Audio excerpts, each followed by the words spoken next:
Oke, assalamualaikum warahmatullahi wabarakatuh. Good morning, audiens sekalian. Kali ini kita berjumpa dengan materi yang akan kami sampaikan, yaitu jenjang karir dari Wahyu Mahesa dan teman-temannya, yaitu Saya Andrew Fendi. Saya Ananda Salsabila. lalu masing-masing dari kami memiliki pekerjaan impian yang akan kami realisasikan mungkin setelah kami tamat kuliah, yaitu ada yang menjadi hotelier, ada yang bercita-cita menjadi resepsionis, lalu ada juga yang ingin menjadi seorang desainer grafis. Nah, maka dari itu kita akan masuk ke materi yang pertama. Apakah kalian pernah membayangkan bekerja di lingkungan yang bersih, rapi, kondusif, atau memiliki bisnis dengan permintaan dan pertumbuhan yang stabil? Nah, kedua hal tersebut bisa kalian rasakan jika kalian menjadi hotelier. Apa itu hotelier? Hotelier adalah orang yang bekerja secara profesional di dunia hotel, dari melayani tamu, mengatur taman, hingga mengelola seluruh operasional hotel. Nah, contohnya orang-orang yang bekerja di profesional hotel itu adalah resepsionis, lalu ada housekeeping, F&B service, lalu ada manajemen hotel, HRD, keuangan, dan macam-macam lainnya. Nah, tetapi dalam tingkatan ini ada dua lagi, yaitu pengelola, yaitu bagian manajerial, direksi dan komisaris, lalu yang terakhir itu adalah pemilik, stakeholder atau owner daripada hotel tersebut. Nah, mungkin itu secara singkat adalah pengertian daripada hotelier. Lalu kenapa saya memilih karir di bidang ini? Yang pertama itu peluang bertumbuh atau growth opportunity. Semua orang bisa mulai dari bawah dan naik ke level manajemen. Karirnya jelas. Nah, jika kalian adalah seorang pemula yang ingin terjun ke dunia hotel, kalian memiliki kesempatan tumbuh yang sama daripada rekan-rekan kerja yang lain. Nah, daripada itu, dunia perhotelan adalah dunia yang cocok buat pemula seperti kita. Karena beberapa bagian daripada hotel tersebut kadang requirement-nya tidak membutuhkan previous experience. Nah, maka dari itu ini adalah bidang yang cocok bagi pemula. Lalu yang kedua itu adalah stabil dan aman. Nah, industri ini sulit digantikan oleh mesin setidaknya untuk 10 tahun ke depan, karena industri ini mengutamakan interaksi daripada manusia tersebut. Jadi, apa yang terjadi, interaksi sosial antara customer dan staff, itulah yang membuat suasana hotel tersebut terasa nyaman. Nah, disitulah selling point daripada hotel. Lalu yang ketiga itu adalah skill global. Nah, karena saya bermimpi untuk bekerja di luar negeri, hotel luar negeri. Nah, jadi saya akan bertemu dengan tamu-tamu dari berbagai negara atau rekan-rekan kerja yang bahkan dari berbagai negara, sehingga saya bisa mempelajari skill-skill daripada orang-orang tersebut, entah dari segi bisnis, dari segi tradisi, atau dari segi kebudayaan daripada negara-negara tadi. Nah, itulah mengapa saya beralasan untuk memulai karir sebagai hotelier. Nah, apa yang membuat saya tertarik di bidang ini? Jadi ada 3, yaitu banyaknya lowongan terpasar pengalaman sudah saya jelaskan tadi. Jadi bidang ini sangat cocok bagi pemula. Lalu lingkungan kerja yang rapi, profesional, dan kondusif. Nah, ini yang menjadi impian saya. Saya dulu masih kecil bercita-cita untuk bekerja dalam office. Saya tidak ingin bekerja serabutan karena orang tua saya itu teknisi. Nah, dengan mindset tersebut, maka sekarang saya termotivasi untuk bekerja di lingkungan hotel di mana rapi, profesional, dan kondusif. Lalu yang ketiga itu saya ingin punya bisnis yang berkaitan dengan hotel. Nah, jadi disinilah tempat saya belajar untuk pengelolaan daripada manajemen hotel ataupun dari segi F&B. Nah, saya berencana untuk menyerap ilmu sebanyak-banyaknya daripada bisnis perhotelan ini. Itulah mengapa saya tidak berkata misalkan saya ingin menjadi resepsionis atau saya ingin menjadi chef, karena tujuan saya ingin mempelajari semua aspek tersebut. Itulah mengapa saya memilih menjadi hotelier. Nah, lalu apa jasa yang diberikan oleh seorang hotelier? Saya akan melakukan penjelasan dengan pendekatan Maslow. Nah, jadi dari dasar ada physiological needs atau bahasa Indonesia sandang pangan papan. Nah, hotel menyediakan kasur yang empuk, makanan yang enak, lalu toilet-toilet yang rapi, keadaan yang bersih. Semua itu demi memenuhi kebutuhan sandang pangan papan daripada customer tadi. Lalu yang kedua itu ada safety dan security. Nah, hotel menyediakan fasilitas keamanan 24 jam, brankas, lalu ada kunci kamar yang kuncinya tidak bisa dipegang oleh banyak orang, lalu ada data privasi yang dimiliki customer akan dijaga dengan baik di front office. Semua itu demi memenuhi safety dan security. Lalu ada love and belonging. Ada beberapa hotel menerapkan membership. Nah, membership ini bertujuan untuk menumbuhkan rasa love and belonging daripada customer tadi. Karena dengan membership, mereka merasa sudah menjadi bagian daripada perusahaan, yaitu hotel tempat mereka biasanya tadi. Dan juga demi menumbuhkan rasa loyalitas daripada pelanggan tadi. Lalu self esteem. Nah, self esteem ini berhubungan dengan rasa ingin dihargai atau penghargaan. biasanya berhubungan dengan layanan VIP, personalisasi, atau misalkan nih ada orang-orang yang punya status sosial di suatu daerah ingin check-in ke hotel, maka akan ada jalur khusus atau jalur VIP. Nah, disinilah demi memenuhi self-esteem daripada customer tadi. Lalu yang terakhir ada self-actualization. Nah, program yang dilakukan oleh hotel-hotel itu ada beberapa macam. Dan tapi beberapa yang saya tahu itu ada program workshop, di mana misalkan workshop pembuatan seni, workshop karya lokal, biasanya ditujukan oleh untuk foreigner yang datang ke Indonesia. Lalu ada disediakan business center untuk orang-orang yang melakukan bisnis, rapat akbar dengan rekan-rekan kerja mereka, itu biasanya dipesan oleh korporat besar. Lalu yang terakhir adalah fasilitas wedding. Nah, fasilitas wedding ini juga sebenarnya ditujukan untuk self-actualization daripada customer, karena wedding mau dimanapun tempatnya tujuannya sama, untuk resepsi misalkan. Tetapi dengan diadakannya di hotel menumbuhkan mindset bahwa orang yang menikah di hotel itu sukses atau punya uang. Nah, pemikiran-pemikiran tersebut adalah bentuk representasi daripada self-actualization tadi. Nah, jadi untuk summarize, jika kalian bingung ingin masuk ke dunia apa atau bekerja apa dengan jaminan yang bagus, yaitu kestabilan kerja, peluang yang besar, lalu kesempatan untuk tumbuh daripada bidang tersebut, saya sarankan Anda untuk mulai karir Anda di bidang hotelier. Nah, itu semua tergantung kepada Anda, tentukan passion Anda. Oke, selanjutnya materi akan disampaikan oleh Anda Salsabila. Dia akan menjelaskan karirnya di dunia hotelier juga, yaitu sebagai resepsionis. Oke, selanjutnya saya akan menjelaskan apa itu resepsionis. Resepsionis adalah karyawan yang bekerja di bagian depan perusahaan atau organisasi, terutama di hotel, kantor, rumah sakit, ataupun institusi lainnya. Tugas utama dari resepsionis ini ialah melayani tamu, menyambut tamu, dan memberikan informasi kepada tamu atau pengunjung baik secara langsung melalui telepon maupun secara daring. Kemudian resepsionis juga berperan penting dalam memberikan kesan yang positif bagi tamu. Dan kenapa saya memilih resepsionis terutama di hotel? Yang pertama itu karena emang semenjak SMA cita-cita saya ingin menjadi resepsionis terutama di hotel. Dan yang kedua karena saya juga senang berinteraksi dengan orang dari berbagai latar belakang dan budaya. Profesi ini memungkinkan saya untuk mengembangkan komunikasi, kemudian pelayanan dan problem solving secara langsung. Selain itu, menjadi resepsionis hotel memberikan saya kesempatan untuk membangun karir yang menjanjikan, terutama di industri pariwisata dan perhotelan, karena setiap tahunnya industri tersebut berkembang. Next.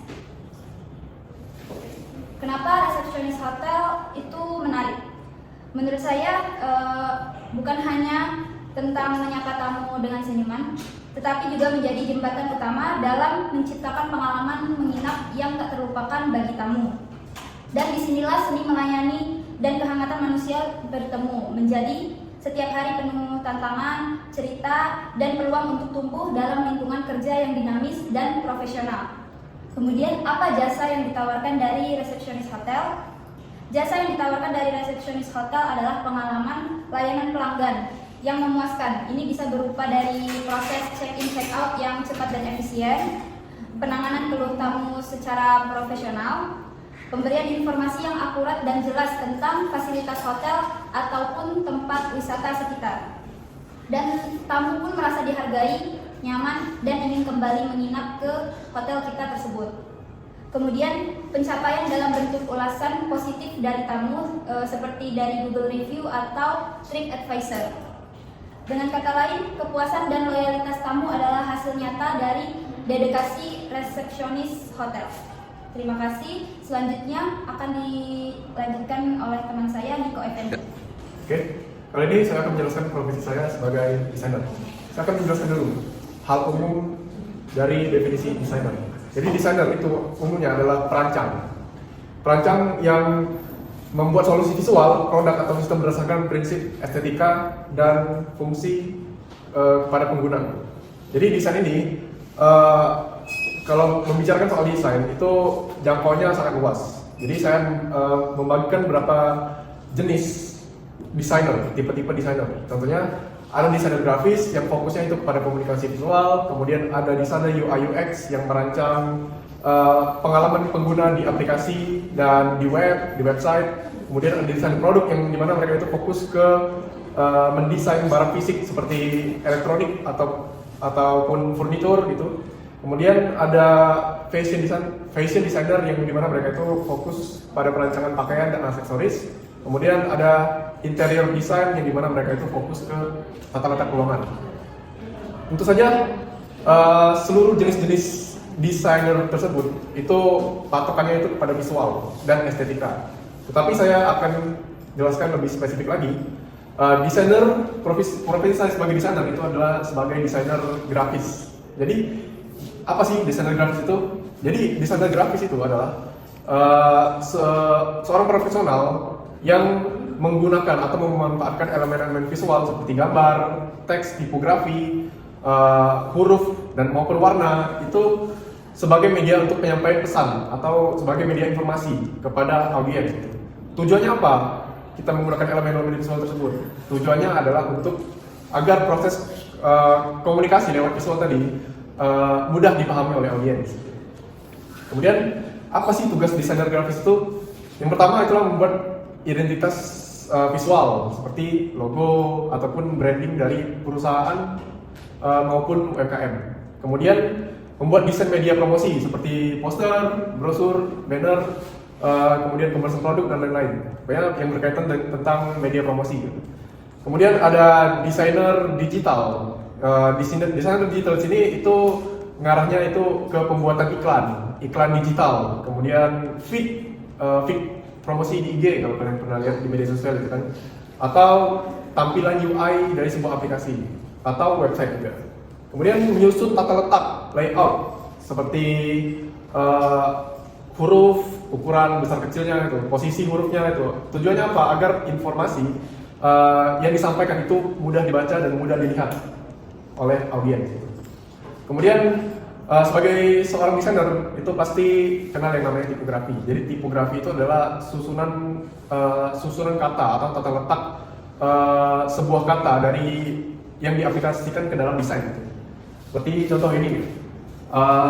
Ini termasuk tipografi. Karena apa? Ini yang membuat informasi itu berurutan jadinya. Dengan adanya elemen ini, informasi itu berurutan jadi yang dijelaskan pertama itu di sini, kemudian berurutan sampai ke sini. Nah, ini adalah tipografi, tata letak dari sebuah desain. Kemudian tentu saja untuk membuat desain seperti ini memerlukan aplikasi atau software. Untuk aplikasi mungkin kalian bisa menggunakan Canva sebagai aplikasi, tapi untuk software atau aplikasi yang memiliki ukuran yang berat gitu kan, itu biasanya orang menggunakan Adobe Photoshop, Adobe Illustrator ataupun CorelDRAW. Kemudian saya akan menjelaskan kenapa saya memilih profesi sebagai desainer. Yang pertama itu saya bisa menyalurkan kreativitas dan emosi saya ke dalam bentuk visual. Apakah kalian pernah mendengar kalau untuk menjadi seorang desainer itu harus bisa menggambar? Sebenarnya tidak.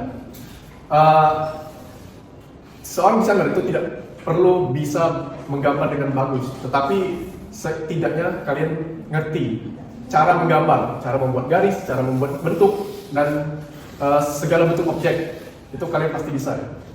Kenapa?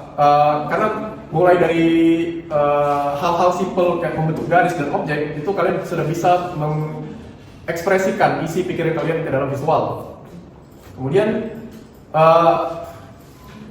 profesi yang dibutuhkan desainer ini adalah profesi yang banyak dibutuhkan oleh industri. Setiap bisnis ataupun company itu pasti butuh desainer untuk mempromosikan bisnis mereka atau perusahaan mereka. Mulai dari logo, kemasan, media sosial, sampai tampilan aplikasi itu didesain oleh desainer grafis. Ketiga itu desainer grafis itu pekerjaannya itu bisa kita kerjakan secara fleksibel. Untuk kita bisa kerjakan di kantor atau kita bisa bekerja sama dengan perusahaan. Kemudian kita bisa bekerja sebagai freelance juga. Kemudian kita bisa membangun studio atau studio desain sendiri atau bisa bekerja sama dengan agensi. Jadi untuk pengalaman saya pernah bekerja sebagai freelancer itu di situs Fiverr. Itu saya membuka jasa pembuatan vektor. vektor karakter. Jadi saya membuka jasa vektor karakter, memulai karir saya sebagai freelancer di sana. Dan saya juga membuat akun PayPal sebagai media pembayaran untuk ya jasa yang saya buat tadi. Nama situsnya itu Fiverr. Jadi Fiverr itu tempat situs freelance yang dimana di sana itu banyak jasa-jasa yang bisa kalian tawarkan. Nah, salah satu jasa yang saya tawarkan itu adalah vektor karakter. Jadi selama saya menjadi freelance itu banyak sekali pengalaman yang saya dapat. Salah satunya ada klien yang saya dapat itu berasal dari Kanada. Dia menyewa jasa saya pembuatan vektor karakter. Jadi vektor karakter ini saya nilai per objek. Jadi satu objeknya itu saya nilai $5. Nah, ada satu klien saya yang menawarkan jasa untuk pembuatan vektor karakter 2 objek. Jadi $10 yang saya dapatkan dari $10 pertama yang saya dapatkan dari pengalaman freelance saya. Kalau $10 itu sekitar 150 pada saat itu tahun 2021. Kemudian next. Oke, di sini terdapat beberapa hasil produk atau karya yang telah saya buat sebagai desainer. Jadi ini adalah logo Popnas ke-16. Nah, ini adalah ketika saya mengikuti lomba pembuatan logo Popnas pada saat itu. Dan ini mulai proses yang panjang, mulai dari riset, mencari-cari informasi tentang apa itu Popnas, apa yang berkaitan tentang olahraga gitu kan. Jadi informasi-informasi yang saya dapat itu saya aplikasikan ke dalam visual. Sebelum saya aplikasikan ke dalam visual, informasi atau riset yang saya dapat itu akan menentukan konsep yang akan saya tentukan untuk pembuatan logo. Jadi setelah saya riset atau mencari informasi, saya menentukan konsep logo yaitu ayam Bangkok. Jadi konsep yang saya tentukan itu adalah ayam Bangkok. Nah, saya memikirkan bagaimana konsep ayam Bangkok ini bisa memaknai konteks dari Popnas ini. Jadi ayam Bangkok ini mempunyai simbol sebagai tangguh, sebagai hewan yang tangguh, karena ayam Bangkok kan dadanya itu agak membusungkan dada kan. Kalau hewan ayam Bangkok kan itu menyimbolkan kalau atlet-atlet yang berkontribusi di lomba Popnas ini itu memiliki ketangguhan atau tekad yang kuat untuk mengikuti lomba ini. Kemudian warna-warna ini juga memiliki simbol masing-masing. Seperti merah itu keberanian, kemudian kuning percaya diri dan lain-lain. Nah, ini adalah salah satu logo pertama yang saya buat, dan alhamdulillah saya mendapatkan juara 2 dalam pembuatan logo ini dan mendapatkan hadiah senilai 15 juta lah. Kemudian untuk produk saya selanjutnya itu adalah ilustrasi. Ini adalah contoh ilustrasi karakter yang saya buat dalam selagi saya berprofesi sebagai freelancer kemarin di Fiverr. Ini adalah contoh karya saya vektor karakter. Kemudian ini adalah produk hasil jadi yang saya buat dalam desain. Jadi produk yang saya buat ini itu bukan produk mug, tapi body dari mugnya ini yang saya buat visualnya. Dan ini adalah 3 produk atau karya yang bisa saya tampilkan. Menjadi desainer grafis itu sungguh menarik karena Anda tidak hanya menciptakan gambar, tapi juga membentuk persepsi, mengerahkan emosi dan memecahkan masalah visual. Bayangkan kepuasan saat ide abstrak di benak Anda menjelma menjadi karya yang berbicara, karya yang membekas, yang diingat oleh masyarakat, dan itu ada kontribusinya terhadap diri kalian sendiri. Pasti saya sebagai desainer merasa bangga kalau hasil karya saya dilihat itu banyak orang dan diapresiasi. Jadi untuk kesimpulan, jika Anda ingin mendapatkan karir yang dinamis, penuh inovasi, atau Anda mempunyai keinginan untuk meninggalkan jejak visual di dunia, jadi profesi desainer adalah pilihan yang tepat untuk Anda. Oke, dari itu sekian dari penjelasan saya akan kembalikan ke moderator. Oke, grup kami ingin menyampaikan sesuatu, yaitu sebuah kalimat, let's make it happen. Jadi semoga di masa depan kita semua bisa mewujudkan cita-cita yang kita inginkan dan bekerja di bidang yang kita dambakan. Sekian dari kami. Wassalamualaikum warahmatullahi wabarakatuh.